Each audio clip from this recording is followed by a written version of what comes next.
নমস্কার বন্ধুরা, কেমন আছো সবাই? আমি ভালোই আছি। আর আজকে আমি একটা অন্যরকম ভিডিও নিয়ে এসেছি। আমি না বাড়িতে কদিন ধরে খুব ধোসা খেতে ইচ্ছা করছিল, তো বাড়িতেই বানালাম। বানিয়ে তোমাদেরকেও একটু শেয়ার করলাম। দেখে বলো হ্যাঁ কেমন হয়েছে। প্রথমে ডালের যে সাম্বার মশলা দেয় ওটা আগে বানিয়ে নিলাম। সাম্বার ডালের মশলার জন্য আমি এখানে নিয়েছি, এটা হচ্ছে ছোলার ডাল, মটর ডাল, বিউলির ডাল, ধনে, সর্ষে, মেথি, জিরে, গোলমরিচ, লঙ্কা। এবার গ্যাসটা অন করে দেবো,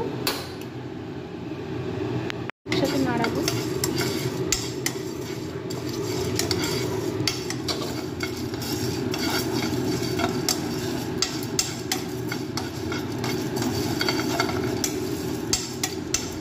এবার এটা একটু হামানদিস্তায় থেতো করে নিলাম। ব্যাস, সাম্বার মশলা রেডি।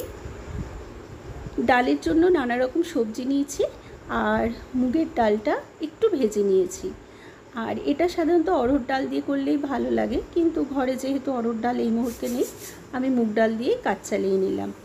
আর কুকারে বসিয়ে সব সবজিগুলো আর ডালটা একসাথে নিয়ে একটু 2-3টে সিটি দিয়ে নিলাম। এবার এটা নাবিয়ে এর মধ্যে ফোড়ন দেব আর ওই ডালের সাম্বার মশলাটা দেব। দেখো ডালটা কি সুন্দর সেদ্ধ হয়ে গেছে, সবজিগুলোও মিশে গেছে। কড়াতে একটু তেল দিলাম, বেশি না, অল্প একটু তেল দিলাম। আর এর মধ্যে একটা ডালের ফোড়ন দেওয়ার জন্য এর মধ্যে দিলাম 2টো শুকনো লঙ্কা, অল্প একটু সর্ষে, আর দেব একটু কারি পাতা। ধোসাতে কারি পাতাটা মানে দিলে বেশি ভালো লাগে আর কি। না থাকলে কিছু করার নেই, আমার যেমন অড়হর ডাল এই মুহূর্তে নেই, তো আমি মুগের ডাল দিয়ে কাজ চালিয়ে নিলাম। সেরকমই, না দিলে কিছু নেই, কিন্তু দিলে ভালো লাগে। আর অল্প একটু হিং দিয়ে দিলাম এখানে। চলো এবার একটু নাড়িয়ে এটা ডালে দিয়ে দেবো এই ফোড়নটা। ডালটা কুকারে আছে, আর ডালটা সেদ্ধ করে না আমি ওর মধ্যে একটু নুন হলুদ দিয়ে আর একটু ফুটিয়ে নিয়েছি, আর নুন হলুদ আর মিষ্টি দিয়ে। এবার এর মধ্যে এই ফোড়নটা দিয়ে দিলাম, দিয়ে কুকারটা চাপা দিয়ে রাখবো, নাহলে না এই গন্ধটা বেরিয়ে যাবে। কিছুক্ষণ এটা একটুখানি নাড়িয়ে দিয়ে একটুখানি চাপা দিয়ে রাখি, তারপর আবার খুলে সাম্বার মশলাটা দেব। একটুখানি চাপা দিয়ে রেখেছিলাম, এই দেখো আমি শিশিতে রেখে দিয়েছি। ওই যে মশলাটা করলাম, বড় চামচ 1 চামচের মতো মশলাটা দিয়ে ডালটা গুলিয়ে নিলাম। ধোসার ডালটা কমপ্লিট হয়ে গেল। এরপর আসে ধোসার ভিতরের আলুর পুরটা দেওয়ার জন্য। কয়েকটা আলু নিলাম আর খোসা ছাড়িয়ে কুকারে একটু সিটি দিয়ে নিলাম। আর এদিকে কড়াইতে আমি একটু বাদাম ভেজে রেখে দিলাম। এরপর যে আলুটা সেদ্ধ করতে দিয়েছিলাম ওই আলুটা একটুখানি কড়াইতে নেড়ে নেব।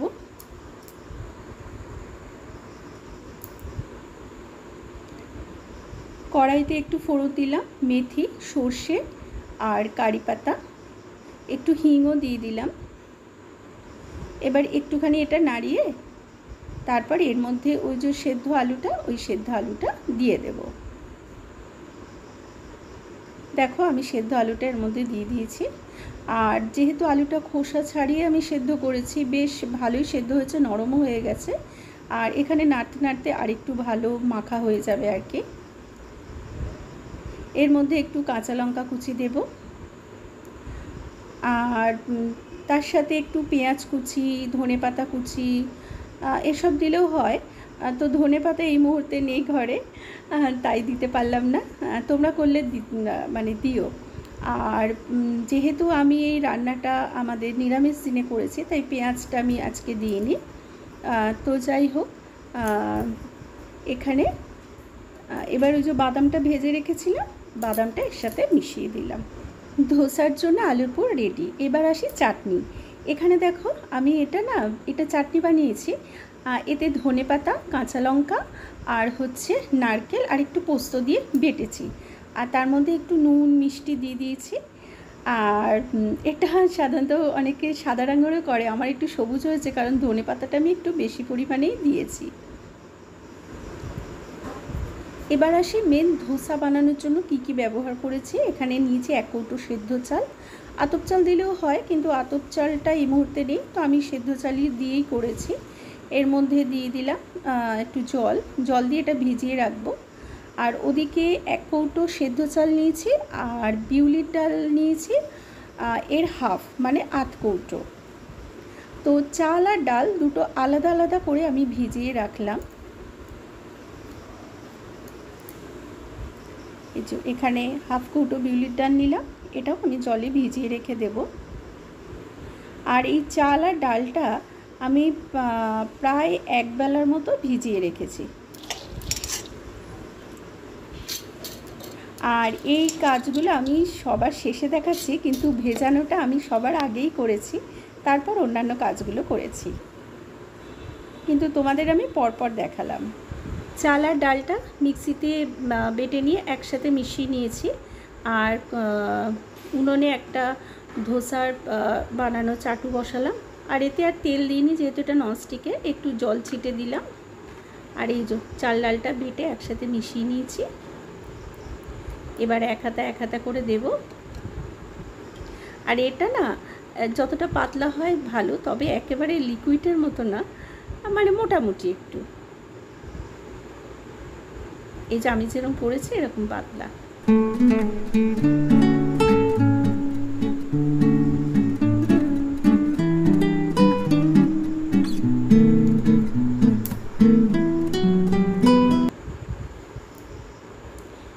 একটুখানি হয়ে গেলে তারপর ওপরে একটুখানি তেল ব্রাশ করে দেবো।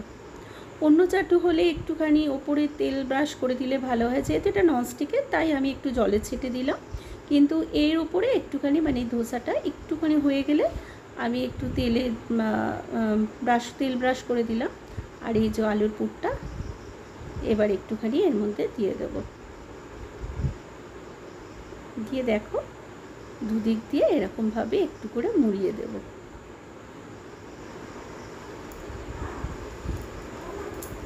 কি কেমন হলো বলো তো, তোমরা কমেন্ট করে বলো হ্যাঁ কেমন হয়েছে। আবার চাটু তো গরমই আছে, ওর মধ্যে একটু জল ছিটে দিয়ে দিলাম, দিয়ে আবার আর একটা করবো। তো এইভাবে পরপর বেশ অনেকগুলোই বানালাম।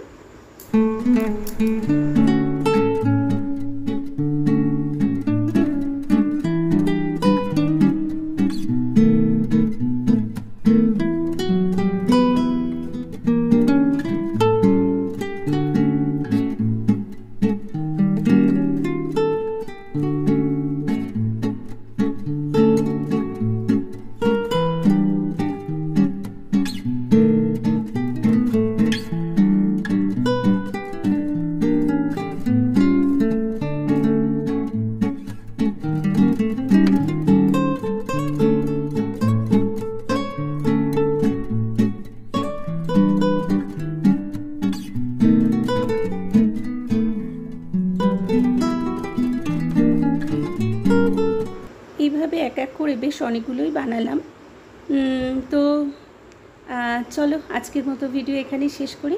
আমাদের না অনেক সময় অনেক কিছু খেতে ইচ্ছা করে, কিন্তু ঘরে জিনিস না থাকা দরুন আমরা সেই জিনিসটা খেতে পারি না। তো ঘরে যা আছে তাই দিয়েই চেষ্টা করলাম বানানোর। আজ তবে আসি, টাটা।